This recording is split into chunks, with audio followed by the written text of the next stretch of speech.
മലയാള സിനിമയ്ക്ക് ഒഴിവാക്കാനാവാത്ത നഷ്ടമായാണ് കലാഭവൻ മണി വിടവാങ്ങിയത്.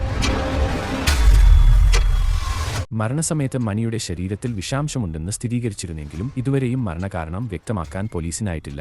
സിബിഐ അന്വേഷണം ഏറ്റെടുക്കാത്തതും ദുരൂഹതകൾ തുടരാനിടയാക്കി. നിറഞ്ഞു ചിരിപ്പിച്ചതിനൊപ്പം കരയിപ്പിച്ചും വില്ലത്തരം കാട്ടിയും കയ്യടി നേടിയ പ്രതിഭ താരമായപ്പോഴും ചാലക്കുടിക്കാരനായി ജീവിച്ച മനുഷ്യൻ. ഓട്ടോക്കാരനിൽ നിന്നുള്ള മണിയുടെ അതിവേഗ വളർച്ച പോലെ തികച്ചും അപ്രതീക്ഷിതമായിരുന്നു 46-ാം വയസ്സിലെ മരണവും. കേരളത്തിലെ കലാസമൂഹത്തിന് മണി നൽകിയ സംഭാവനകൾ കാലത്തെ അതിജീവിച്ച് നിലകൊള്ളും.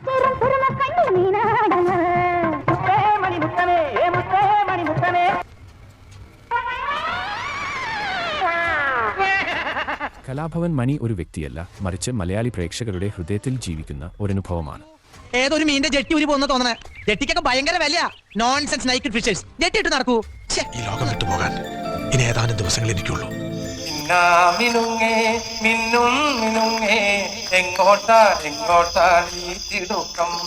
നീ തനിച്ചല്ലേ തേടിയാകില്ലേ കൂട്ടിനു ഞാനും വന്നോട്ടെ. മിന്നുങ്ങേ